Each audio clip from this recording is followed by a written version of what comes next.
Hi guys, my name is Cecilia and I'm an English teacher here at Faksvåg. And in this video I want to tell you a little bit about English studies. So as you're probably aware, after VG1 you no longer have English as an obligatory subject. That does not mean, however, that you have to stop studying English, nor should you, in my opinion.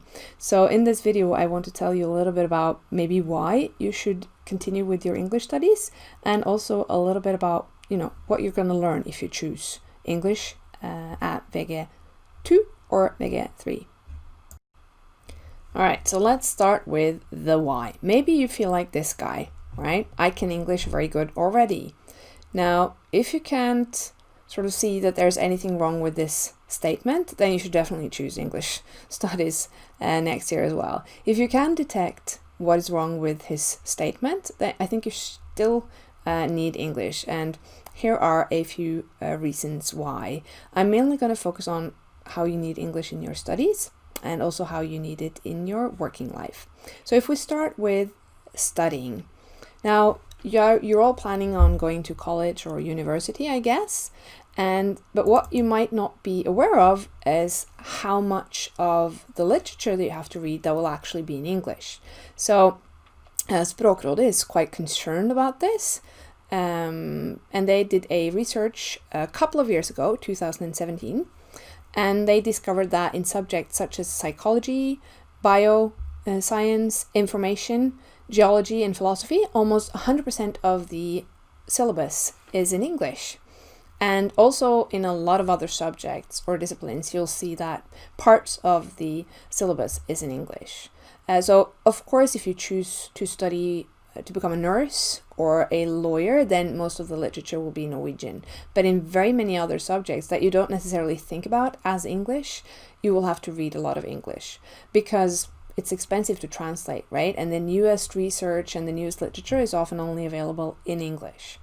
And as you can see here, research shows that students are not prepared to read difficult academic literature in English. So therefore, it might be a very good idea to keep English as a subject at upper secondary, because if you don't, you'll have 2 years now where you'll mostly read and talk about things in Norwegian. And of course, you're going to watch TV shows and films and so on in English, but that doesn't really help you with academic English or that kind of formal, difficult English. You really need to read those kind of texts to improve that kind of English. And that's what we're going to do if you choose English as a subject at VG2 and VG3. So that's like a really important reason to choose English. And of course, also some of your lectures might be in English and some of your professors might be in English, even if you choose to study in Norway. If you choose to study abroad, then English is of course even more important. So let's look a little bit at working life then. So as you can see here, this is 4 years ago, but it's like still very relevant.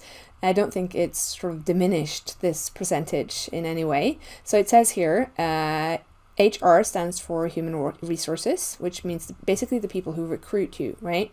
In 40% of Norwegian businesses, they said that they would focus especially on good English skills when they hire people.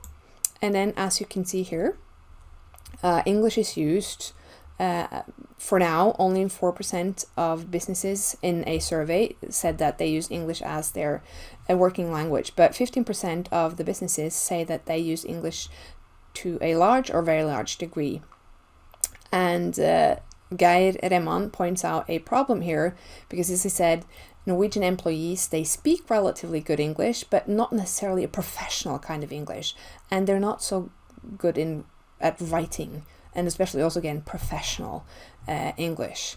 And this could be a problem when all procedures and documentation has to be written in English. Also, it's a huge problem for businesses that they actually lose contracts because of bad English skills, and often they've insulted, like there's been research that's shown that they insult customers, which is something you really don't want to do if you want to make money.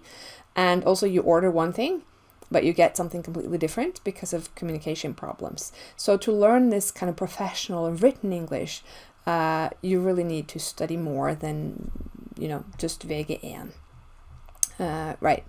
So let's look a little bit at, some basic facts about the subject. What is it that you're actually going to learn if you choose English at VG2 and VG3?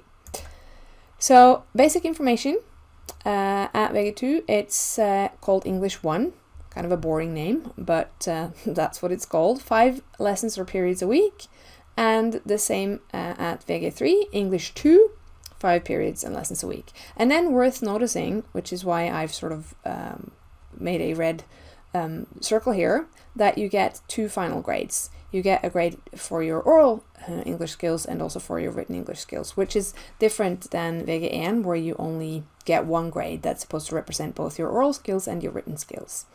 And then if you are a VG2 student, you can get picked out for a written or oral exam. And then at VG3, you can be picked out for a written exam and also possibly an oral exam. So written and or oral. And it doesn't happen to a lot of students, but I've had students who have had sort of both a written and oral exam in English. So let's look a little bit closer at the subject itself. So what's up with English 1? Well, I'm really excited about the new curriculum. Like, I haven't taught this subject before because it's all brand new. So what makes me really excited is that the curriculum and the competence aims, they give us a lot of freedom. For example, it says, as I've written here, that we should talk about current debates and events. And that could mean, a lot of different things. There are a lot of current debates going on in the world at any given time. So that means that we can choose, right? We have freedom. We can choose what we are interested in. Now we can choose as a class, but you can also have individual choice. In this, maybe some students will work with one debate and other students with another debate. Then we are going to read some literature. And then again, it's specified that you're going to get to choose, not of course all the literature, but some of the literature you get to choose. So for example, if we're reading a novel, you can choose which novel you would like to read. Maybe from a list, that your teacher provides. But anyhow, you have choice. And then also like in-depth topic, like you have fordypningsemne in Norwegian. Of course, in English, it's not as comprehensive as the Norwegian fordypningsemne. But again, that means that you get to choose something that you want to go in depth on. In general, I hope that we will see quite a lot of what we call deep learning, because there are fewer topics. If we look at the competence aims, there are like fewer things that we have to work with, which means that we can go more into depth and elaborate more on the topics that we actually work with. So hopefully that will result in more or deeper learning. And then, of course, this is important. Like I said, you're going to learn things that you can use in your studies and in your professional life, and that means like developing your English skills. So we're going to work with the usual suspects, like expanding your vocabulary, different language learning strategies. How can you improve your grammar? How can you use different sources? How can you sort of say what's a reliable source and what's not? How can you cite sources in texts and so on? So just in general, improve your English skills on many different levels. So that's what I want to say is the most important thing about English next year. If you choose to go on with English for your last year, you will then move on to what's called English 2. So what's up with English 2? Well, as I've written here, more of the same. So again, it's about expanding your vocabulary, improving your grammar, learning how to read and comprehend a more academic and advanced language. As opposed to English 1, there is a stronger emphasis on social conditions, politics, and culture if you move on with English 2. And also a stronger focus on sort of explaining the history behind current events. So for example, if you take a topic such as race relations in the US, then we try to sort of see, okay, what's it like? Why is it so tense? What's the whole thing with Black Lives Matter and so on?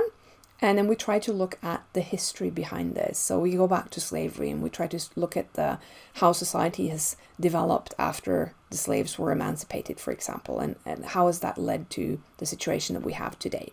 So basically a lot more about developing your English skills, but also social conditions, politics, and culture is important.